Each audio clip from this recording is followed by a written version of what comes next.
right. Welcome back, everybody. Welcome to another leg day. You're gonna see it. Not my craziest leg day, but please bear with me. And it's still gonna be a good video. I can promise you that. But nothing's gonna shock you. Nothing's gonna wow you. Just I had a pretty heavy back day the day before, and my lats wasn't gonna allow for me to do a ton of heavy weight for squats. So when I say a light leg day, meaning I'm gonna start off with the leg extensions. Once that's done, I'm gonna do a sort of a superset with the leg curls, and then after that, it's almost like a tri-set where I'm gonna head right back over and I'm gonna do the calf raises. I don't do this too often. Usually, I like to I'll superset it occasionally where I'll bounce back and forth between extension and curls, or another exercise. But with this, I just felt one, I was sort of running out of time to do my workout, but that wasn't the biggest thing. I mean, I can usually take as long as I want at the gym, but kind of wanted to get in and get out, but I wanted to make sure that I was able to do as much as possible. So that's what you're seeing here. Went straight from leg extensions to curls to the calves, and with leg extensions, I don't go too heavy when it comes to that, just because it's one of the worst movements for your knees. I'm not sure if a lot of people know that. I'm pretty sure most of you do, but just in case, keep it a little bit light on the lighter side. Make sure you get that nice squeeze at the top, because that's probably the most important part of doing leg extensions. It's not really the bottom. The bottom, that's where you're gonna get into some issues, but at the top, get a nice squeeze, and that's the biggest reason for this exercise. So for the leg curls, we have two machines here. I mean, you can always do reverse deadlifts. You can also do seated leg curls. You can do lying leg curls. We have a machine where you're actually doing kneeling, one knee on the pad, the other free motion where you're able to curl it in, or you can even do lying leg curls, single leg.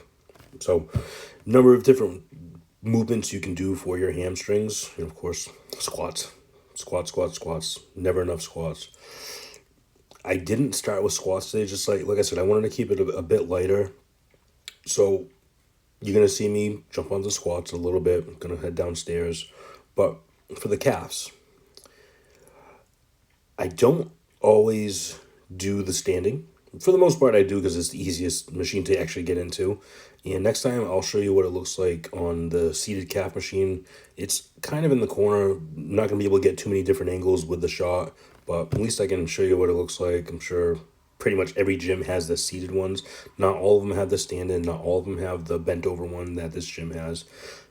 But even if you don't, head to the Smith machine, put some 25s under your feet, and then just take that for a ride. So it's going to be doing the same thing as if you're standing. And once again, I know I said in another video, you can angle your feet to hit different parts of your calves. Same thing with the extensions. I don't do it really with the extensions anymore, but I used to. You can curl your feet towards you can point them right towards the ceiling. You can point them out. You can point them in, and it's going to basically hit a somewhat different part of your quads. I don't really do it. I should probably try next week, or next time I do legs. Sorry, not next week. Next time I do my legs, just to remind myself of the benefits of doing it that way. Yeah, I was talking to my buddy Ryan. He's getting ready for a show early next year, so talking about the best ways to bulk. There's Ryan right there, trying to decide the best ways to bulk and best ways to cut, which I wish I was on a bulk right now, but it is what it is. And heading back over to the calf raises. So let's say you're in the Smith machine, or you're here, you're doing the seated, doesn't matter. Right now, I'm squeezing it nice and tight at the top. And then I'm also going to get a nice stretch at the bottom. Then you'll see me bounce it a few times. Some people I know that they do all bouncing or all contraction at the top or all squeeze at the bottom. I like to switch it up. I've been doing it that way for quite some time, so I'm probably going to continue to do it this way. I feel it's the most beneficial way to get a pump with my calves as quickly as possible. So after I did my little set of extensions, curls, and calf raises, went downstairs, went to the squat rack, of course. I don't think that I've ever done legs without doing squats. There's a chance that I just forgot about that one particular day where I just didn't do them, where I was maybe feeling ill, maybe I had COVID, who knows, but I don't think that's ever happened. Even if I save it to the very end of my workout, my legs are already pumped. I do a little less weight, which you see here. I'm doing 185, which for me, for my fat ass with how much I'm weighing, today before this workout, I weighed in at 265. So 265 doing the 185, that's not that much weight. And even the 225 isn't that much either.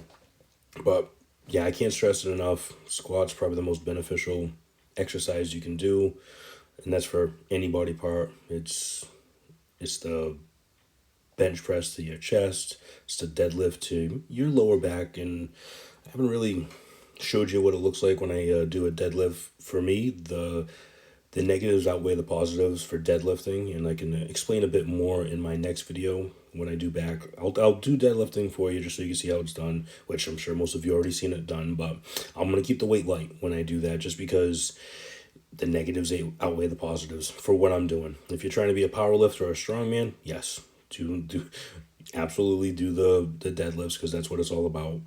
If you're a bodybuilder, it's not as necessary because with bodybuilding, you're hitting specific parts of your muscles on different days. So with building a bigger back, can it help you? Sure, but how is it going to help you if you're laid up?